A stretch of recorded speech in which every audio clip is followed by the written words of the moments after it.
Chapter 4. Oldcamp had been absent a year, and as he said in his letter, his winter's experience on the fishing banks of Newfoundland had been a severe one. When one makes money there, one richly earns it. The equinoctial storms that rage there not unfrequently destroy a whole fishing fleet in a few hours. But fish abound, and vessels which escape find ample compensation for the toil and dangers of this home of the tempest. Besides, Norwegians are excellent seamen, and shrink from no danger. In the numberless fjords that extend from Kristiansand to Cape North, among the dangerous reefs of Finland, and in the channels of their Lofoten Islands, opportunities to familiarize themselves with their perils of ocean are not wanting, and from time immemorial they have given abundant proofs of their courage. Their ancestors were intrepid mariners at an epoch when the Hansa monopolized the commerce of Northern Europe. Possibly they were a trifle prone to indulge in piracy in days gone by, but piracy was then quite common. Doubtless, commerce has reformed since then, though one may perhaps be pardoned for thinking that there is still room for improvement. However that may be, the Norwegians were certainly fearless seamen. They are today, and so they will ever be. Oldcamp was not the man to belie his origin. Besides, he had served his apprenticeship under his father, who was the master of a Bergen coasting vessel. His childhood had been spent in that port, which is one of the most frequented in Scandinavia. Before he ventured out upon the open sea he had been an untiring fisher in the fjords, and a fearless robber of the sea, birds' nests, and when he became old enough to serve as cabin boy he made a voyage across the North Sea and even to the waters of the Polar Ocean. Soon afterward his father died, and as he had lost his mother several years before, his uncle Harald Hansen invited him to become a member of his family, which he did, though he continued to follow the same calling. In the intervals between his voyages he invariably spent his time with the friends he loved, but he made regular voyages upon large fishing vessels, and rose to the rank of mate when he was but 21. He was now 23 years of age when he visited Dal. Joel found him a most congenial companion. He accompanied him on his excursions to the mountains and across the highest table lands of the Telemark. The young sailor seemed as much at home in the fields as in the fjords, and never lagged behind unless it was to keep his cousin Hulda company. A close friendship gradually sprung up between Joel and Ole, and quite naturally the same sentiment assumed a different form in respect to the young girl. Joel, of course, encouraged it. Where would his sister ever find a better fellow? A more sympathetic nature, a warmer and more devoted heart, with Ole for a husband.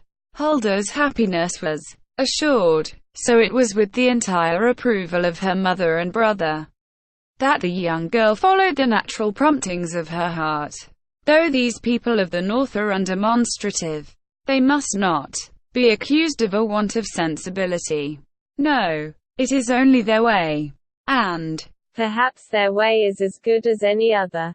After all, so it came to pass that one day, when all four of them were sitting quietly together, Ole remarked, without any preamble whatever, "An idea occurs to me.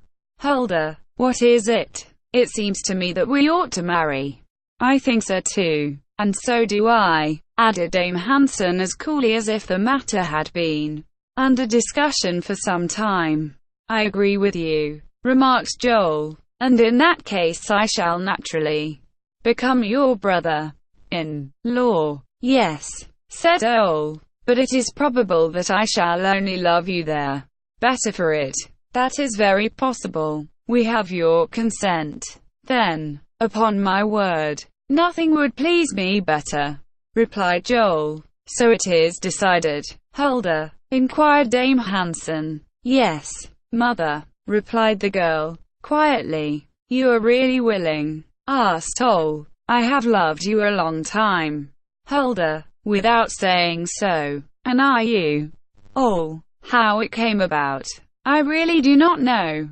Nor I. But it was doubtless seeing you grow more beautiful and good day by day. That is saying a little too much, my dear Ole. No, I certainly ought to be able to say that without making you blush, for it is only the truth. Didn't you see that I was beginning to love Huldah, Dame Hanson? I suspected as much. And you, Joel? I was sure of it. Then I certainly think that you ought to have warned me, said Ole, smiling. But how about your voyages, Ole? Inquired Dame Hanson. Won't they seem intolerable to you after you are married? So intolerable that I shall not follow the sea any more after my marriage. You will not go to sea any more?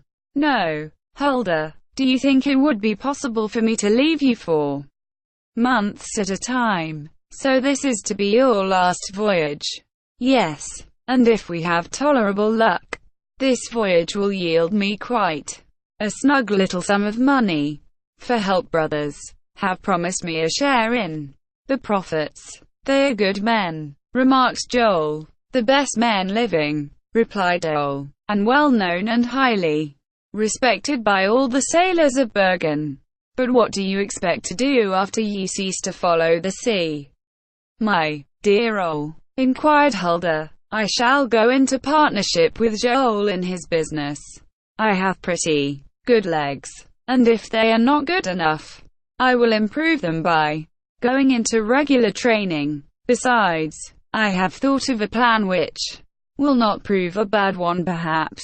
Why can't we establish a messenger service between Drammen, Kongsberg and a few other towns in there? Telemark communication now is neither easy nor regular, and there might be money in the scheme. Besides, I have other plans, to say nothing of what? Never mind. Now, I will tell you on my return. But I warn you that I am firmly resolved to make my Huldah the happiest woman in the country. Yes, I am. If you but knew how easy that will be, replied Huldah, offering him her hand. Am I not that already? And is there a home in Uldal as pleasant as ours? Dame Hanson hastily averted her head. So the matter is settled? Asked Ole, cheerfully. Yes, replied Joel, and settled beyond recall. Certainly. And you feel no regret? Huldah. None whatever, my dear Ole. I think, however, that it would be better not to appoint the day for your marriage until after your return, remarked Joel. Very well, but it will go hard with me if I do not return in less than a year to lead Huldah to the church at Moyle, where our friend, Pastor Anderson, will not refuse to make his best prayer for us. And it was in this way that the marriage of Huldah Hanson and Ole Camp had been decided upon. The young sailor was to go aboard his vessel a week later. But before they parted, the lovers were formally betrothed in accordance with their touching custom of Scandinavian countries. In simple and honest Norway, lovers are almost invariably publicly betrothed before marriage. Sometimes the marriage is not solemnized until 2 or 3 years afterward. But one must not suppose that their betrothal is simply an interchange of vows which depend only upon their honesty of the parties interested. No, the obligation is much more sacred, and even if this act of betrothal is not binding in the eyes of the law, it is, at least, so regarded by that universal law called custom. So, in this case, it was necessary to make arrangements for a ceremony over which Pastor Anderson should preside. There was no minister in Dal, nor in any of the neighboring hamlets. In Norway they have what they call Sunday towns, in which the minister resides, and where their leading families of the parish assemble for worship. They even lease apartments there, in which they take up their abode for 24 hours or more time to perform their religious duties, and people return from the town as from a pilgrimage. Dal, it is true, boasted of a chapel, but the pastor came only when he was summoned. After all, Moyle was not far off, only about 8 miles distant, at the end of Lake Tyn, and Pastor Anderson was a very obliging man, and a good walker, so the worthy minister was invited to attend their betrothal in a twofold capacity of minister and family friend. The acquaintance was one of long standing. He had seen Joel and Huldah grow up, and loved them as well as he loved that young sea-dog, Ole Camp, so the news of the intended marriage was very pleasing to him. So Pastor Anderson gathered together his robe, his collar, and his prayer book, and started off for Dal one misty, moisty morning. He arrived there in the company of Joel, who had gone half-way to meet him, and it is needless to say that his coming was hailed with delight at Dame Hansen's inn, that he had the very best room in the house, and that the floor was freshly strewn with twigs of juniper that perfumed it like a chapel. At 1 o'clock on the following day the little church was thrown open, and there, in the presence of the pastor and a few friends and neighbors, Ole and Huldah solemnly promised to wed each other when their young sailor should return from the last voyage he intended to make. A year is a long time to wait, but it passes all the same. Nor is it intolerable when two persons can trust each other.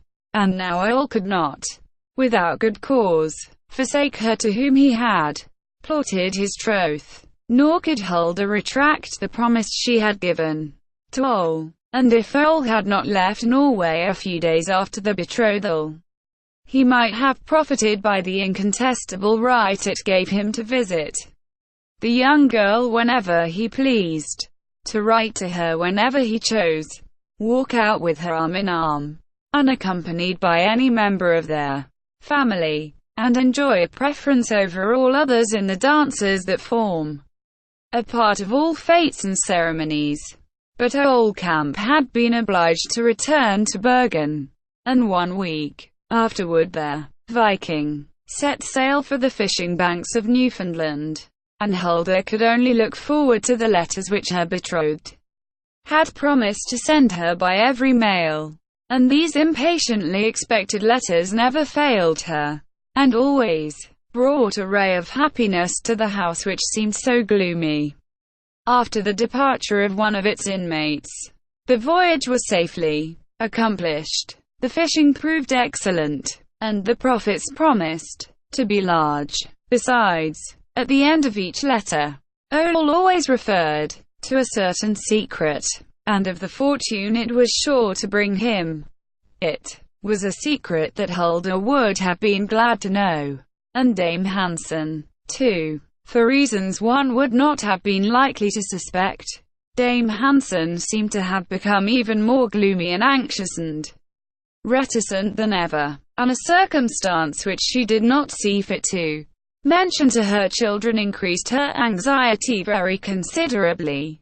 3 days after the arrival of Ole's last letter, as Dame Hansen was returning alone from the saw-mill, to which place she had gone to order a bag of shavings from the foreman, Lengeling, she was accosted near her own door by a man who was a stranger in that part of the country. "This is Dame Hansen, is it not?"